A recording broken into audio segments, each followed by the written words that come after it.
Hello, guys. Welcome once again to Immigrate with Ammy, and thank you for joining us once again. We'll be talking about an opportunity in New Zealand, and this opportunity is actually focused on citizens from developing countries, meaning that if you come from a developing country, you have a higher chance of actually taking advantage of this particular benefit. And today we're going to be looking at, what the opportunity is, what are the criteria, and how can you actually apply for it. And then we'll also go through some other important information. So this is a scholarship opportunity, okay, for tertiary students coming from different parts of the world. So they usually roll out these scholarships on a yearly basis, and they target citizens from different parts of the world, most especially the developing nations. Okay, so I'm going to be walking you through this portal just to show you some important information, and then you can also take advantage of this particular opportunity.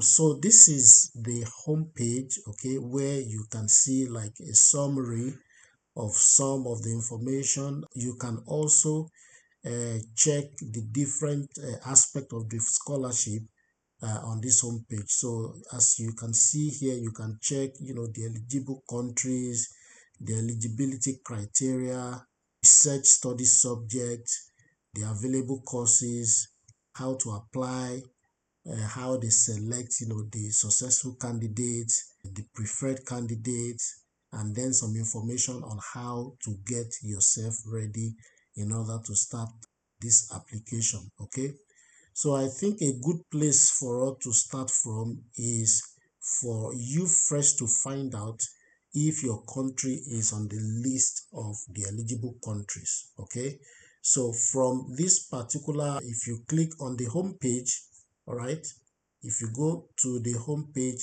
and click on this check eligible countries, okay, it will bring you to this page where you can actually check depending on the region of the world where you come from. So I will pick African countries, for example. So if you click on this drop down button, right, you can see the list of African countries that are eligible. Okay, so if you are a citizen of any of these African countries, you can apply.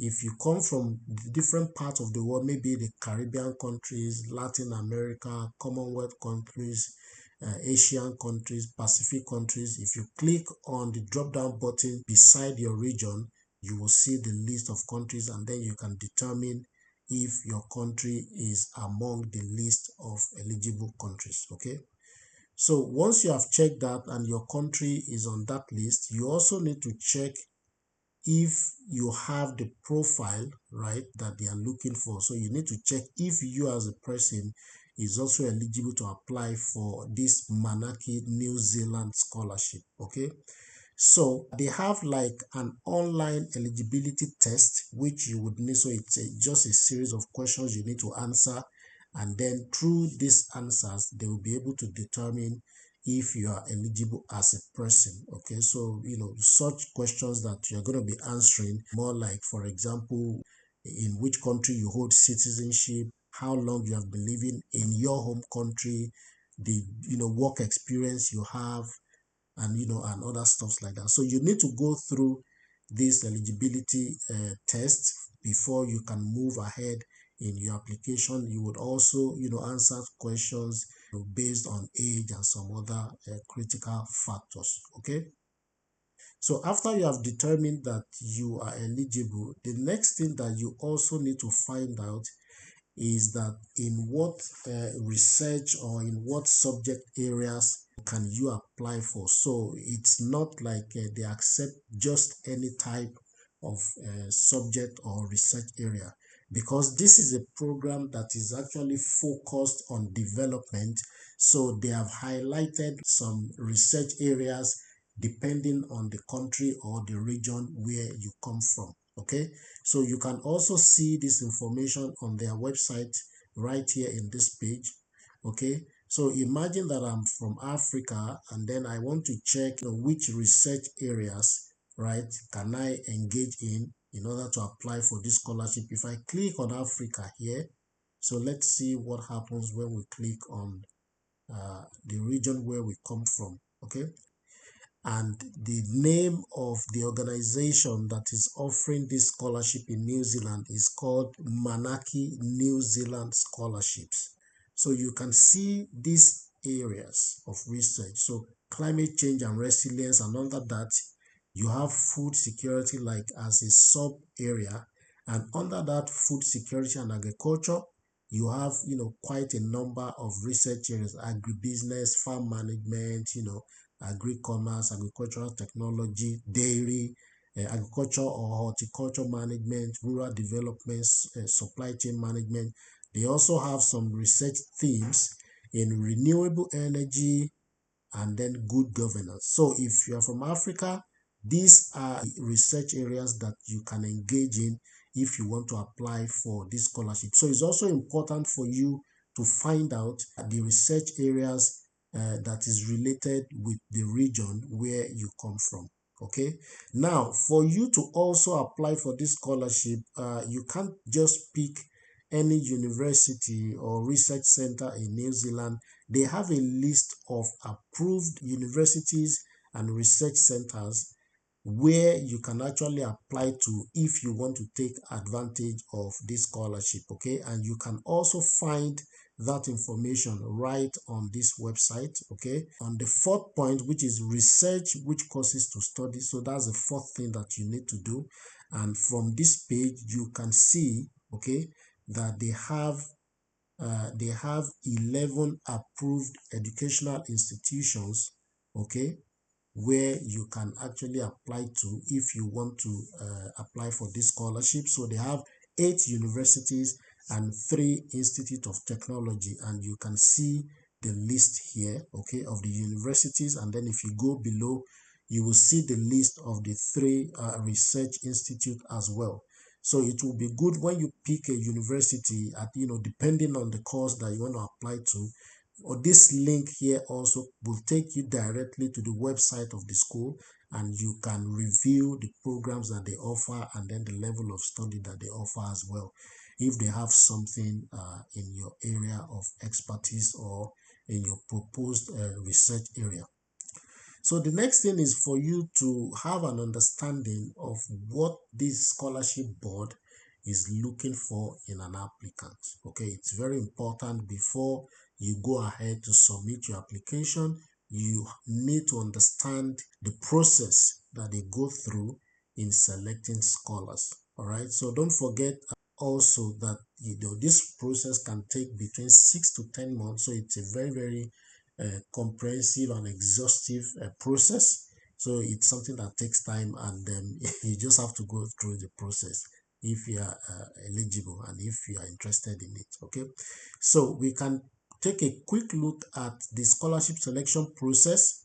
All right, so the first thing is that they will, after you submit your application, they will do like a general screening. So they will assess the applicant against their eligibility criteria and their selection guidelines, and then they will also compare the preferred courses for each applicant with their recommended study subjects. So once they finish this first screening, they will advise you of their decision if they are going ahead with your application or not. So at every stage of this process, they would usually send out a communication for you to know if you are still in consideration or not. Okay, all right. So after they have done the initial screening, for those that are shortlisted, they will now do like an assessment, a detailed assessment of the application. Okay, and then they will also go ahead to do what they call a psychometric testing. Okay, so they are going to send you a link where you can where you have to click on and then do like a test. You do an assessment which has to do with your ability in abstract reasoning. Okay, so once you get that link via email, you have 10 days to complete that test. All right. After that, they will also inform you furthermore of their decision if they are moving ahead with your application, if they are taking you to the next stage. So once they decided to take you to the next stage, that is the point where you will now have to provide an English language competency. So you will have to write, one of the international English language tests for you to prove that you have the necessary English language proficiency level for that. So you don't need to do that until you have gotten to that third stage. It is after you have gotten to the third stage that is when you will now need to write the English test and provide the results. But of course, I mean, if you are sure of your profile, there's nothing that stops you from writing the test before then. Okay. Okay, so after that, once they also review your English language competency and you pass that criteria, then they usually will set up a form of interview. Either they will do it online, maybe through Skype or something like that, or they will ask you to go to the New Zealand embassy in your home country for you to actually have that particular interview. And then after the interview, they will finally notify you of the decision. Now, for PhD applicants, okay, so this scholarship, includes all tertiary studies. But for PhD applicant, you would need to, of course, you would need to have spoken with a potential supervisor who is ready to accommodate your research in his or her team. Okay. So basically, this is the stages that the application will go through before the final outcome. So finally, before I conclude, I would like to show you the part of the website where you can actually apply for this particular scholarship. And there you will also see, the opening and the closing dates, for this scholarship. So if you click on this link, you'll be able to see when the application will be open. So it will be open around February 2023, and you will also see the closing date, for your country. Okay. So for you to submit application also, the link that you use will also depend on the part of world where you come from. So depending on your region, so it's not one link, for all applicants regardless of where you come from. So I will also pick Africa as my case study. So if you are from Africa, if you click on this drop down also, you can see the link where you can apply. So you just click on this online here. If you click on this link, it will take you to the page where you can now initiate your application and also submit all the documents required for the assessment of your application. One thing I will advise as I round up is that make sure that what you want to study, okay, is in line with the area of your job experience, because it's one of the things they actually look out for. So they don't want people jumping from one area of expertise to another. Let it be more like a continuum, you understand? More like, a related, so let your job be related to the area of the proposed study as well. And make sure that the proposed study and make sure that the proposed study is also in line with the research needs of the region or the country where you come from. So guys, I'm encouraging you to apply for this scholarship if you are eligible, and I wish you guys all the best. Don't forget to drop your comment. Don't forget to like this video, and don't forget to subscribe if you have not. Also, please share with your friends and your families so that other people can take advantage of this opportunity. Thank you so much for watching, and we look forward to hearing from you. Bye.